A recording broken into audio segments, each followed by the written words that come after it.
There are lots of genres that obviously were popular during a certain decade, and they're coming back. Disco, popular in the 70s. There are a ton of top 40 pop songs that have huge disco elements. Oh yeah. I mean, Dance the Night by Dua Lipa, we just talked about her, but that was like one of the biggest songs of this year. Yeah, it was massive. It's a great song. It's a great song, though. It's very well made, too. I absolutely despise disco, though, so I don't want the disco revival. Then we've got synthwave from the 80s, so I mean, one notable artist we could point to is probably The Weeknd. Yeah, I mean, it's the biggest male pop star on the entire planet, and he does only synthwave, essentially. Right. I would actually argue that in terms of mainstream, widespread consumption, he actually probably did single-handedly revive synthwave. Yeah. Yeah, I just can't think of a single other mainstream artist that was like on that synthwave shit until The Weeknd was. Right. I mean, 80s... And I'm sure that there's definitely other people doing it, but yeah. Not at his level. And 80s nostalgia has been popular for quite a long time, so it's really only a matter of time before we get a new artist who's making 80s-like music and introducing it to the new generation. Then we have nu metal, which was very popular in the late 90s, early 2000s. And this is strangely making a comeback. Well, I guess it's not strange because this is just the normal cycle of music. And it seems like a lot of young people are getting into nu metal. Not that we have a lot of new artists who are making nu metal, but it's a lot of people are getting into old nu metal albums and bands. Listen, I at one point was also a young person, and I mean I'm still a young person, but I was a young person into nu metal. I get it. There's a bunch of metalheads out there who are gonna be like, "Oh, nu metal's the worst kind of metal. That shit makes my fucking eyes and ears bleed." Whatever, dude. Grow up. Slipknot's good. I mean, it was hated like when it came out. It really was. So it's kind of funny that it's gone full circle and now it's like the most popular genre of metal at the moment. Yeah, in terms of mainstream popularity, something that metal has never really had. Yeah, nu metal is probably the most. It's because nu metal tends to be the most like palatable to unfamiliar listeners.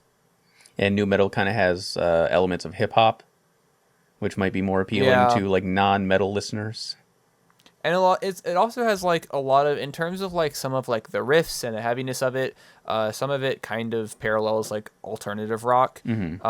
So it's like somebody that's not used to metal can listen to like, let's say Before I Forget by Slipknot, and they're like, oh, it's got a catchy chorus. Oh, it's got kind of like an alt rock riff. Like they can bridge that connection. Yeah. But like, if somebody who had never listened to metal before listened to like a grindcore band like Napalm Death, there wouldn't be any like frame of reference, and so it's just like, oh, this is too unfamiliar to me. That being said, Napalm Death was never like a mainstream biggest genre of the decade. Not once.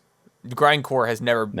I mean, Cannibal Corpse got pretty close though in terms of grindcore having some level of just recognizability. Thanks, Jim Carrey. I predict that in the next 5 to 10 years, metalcore is going to come back.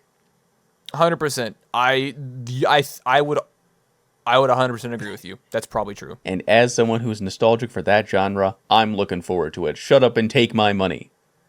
Dude, people that have never heard metalcore will hear it for the first time and they'll just be like, "Oh my god, this is the craziest shit of all time." And they're right, it is the craziest shit of all time. I don't know, it's like when people that are kind of unfamiliar with like how intricate pop can be, hearing like a really good pop song for the first time. Mm-hmm. I think that maybe the best pop song ever made is Future Sex Love Sound by Justin Timberlake. And it's just like, if you're listening to shitty garbage cookie cutter pop, when you hear like a really good nuanced pop for the first time, it's like, oh my god. Yeah. It's like, holy shit, I didn't know what I was missing. That's how the kids are with metalcore. They hear metalcore and it's just like their eyes are opened finally.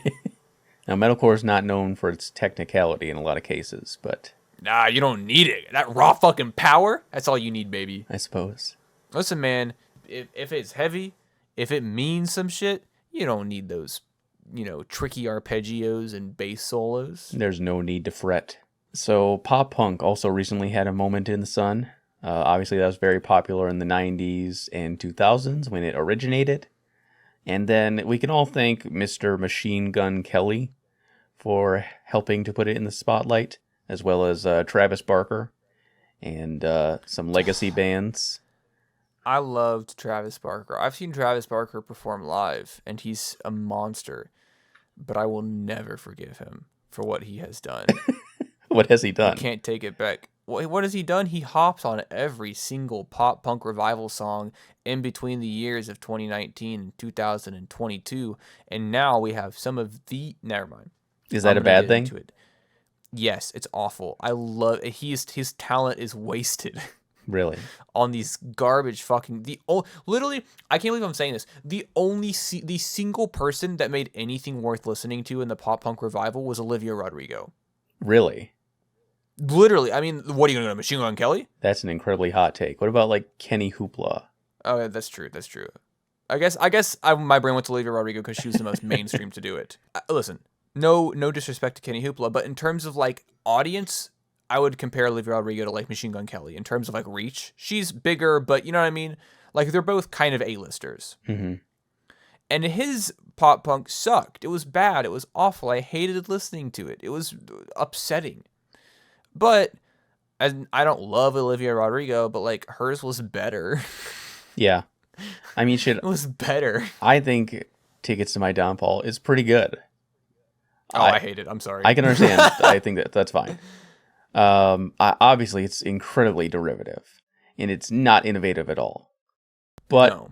I mean, I think it's pretty good. It's okay. Like for just being, it's kind of an old school sounding pop punk album. It is fine. It does that job, and I think it's enjoyable. I didn't go on to continue to listen to any more MGK because I got what I wanted out of that album, and that I don't need any more. It was just so weird because I grew up loving pop punk. Like that was like my number one genre when I was younger was pop punk and then emo. And so when the pop punk revival came, you know, you'd think that I'd be the happiest person there was. I loved Blink 182's pop punk. I loved Green Day's pop punk, like NoFX, like all of these bands. When pop punk came back around, you'd think that I would be really happy, but I was just really disappointed. You think everybody Like, who tried their hand at pop punk just did a bad job of it? it became so obnoxiously homogenized in like less than a month. And yeah, I do. It's on its way out again, only to be revived 20 years from now. I'm much more sympathetic to pop punk than a lot of other people are. Some people just straight up hate the genre in general. I don't. I love it. Same. I just think that the wave, like the sort of like COVID wave of pop punk Yeah. that came out it was all, I mean, it was the same shit as everybody hopping on the trend of hyperpop, just on a much more mainstream level. Yeah. Like one person makes a good hyperpop album and everyone's like, I want to make hyperpop now. It's the same shit with pop punk, but now it's just like people with a genuine reach in the music industry making super bland and hollow pop punk. I mean, I agree. A lot of the new wave of pop punk was just too derivative of what already came before. Like the idea Yes. is that we're supposed to put a new spin on it for a new audience, and I don't think that happened enough with this genre. No, not at all. Next up, we have shoegaze, which was at its peak in the 90s. And this is definitely not like a mainstream sound yet, and it may be on its way up. I don't know. You could hear shoegaze on your radio sooner rather than later. But this is popular on TikTok, and a lot of these shoegazy bands, either from the past or the new wave of them, are kind of having their moment right now. It's still relegated to the underground, but there is a market for shoegaze. Yeah, I mean, they kind of like develop these like somewhat insular markets on like, especially on TikTok. Like TikTok is like, I'm not even going to talk negatively about it. It's just like neutrally, TikTok is a platform that highlights and spotlights waves of music more than any other platform. And it happened with surf rock at first a couple years ago, especially with like Surf Curse. But it happened with surf rock, where surf rock was kind of like the flavor of the month for TikTok's music, and then they moved on to hyperpop, and that was kind of like the big thing on TikTok. And now, as you said, it's shoegaze, and so it's just like obviously you have a lot of people that are just trend hopping and are recognizing when new trends are on the come up, and they make a bunch of shoegaze music because that's what'll get them likes on TikTok. But then also, I do think that, like, being unbiased here, I think that there's a really great community of musicians on the platform that really do help innovate older sounds. Like, I think that a lot of the people making shoegaze that kind of center their platform around TikTok, like, are making pretty good music. And they're using TikTok as their primary push for a broader audience. I can definitely see shoegaze continuing to take off.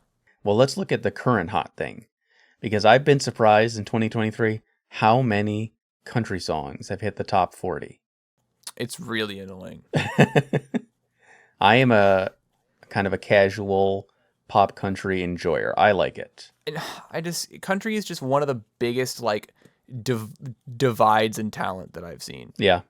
Like, for example, I love a lot of folk music and I like a lot of Southern rock, but when I think country, I can't help but think of, like, stadium country, and I hate stadium country. I hate pop country. I understand. But I like a lot of like outlaw country that was, like, a bit older, like Johnny Cash, whatever. But stadium country, the super, like, I hear a Blake Shelton song and I want to fucking scream, dude. Like that, I hear a Jason Aldean song and I just want to scream. See, I'm on the opposite end because I'm like a basic bitch music enjoyer, and I just love pop music.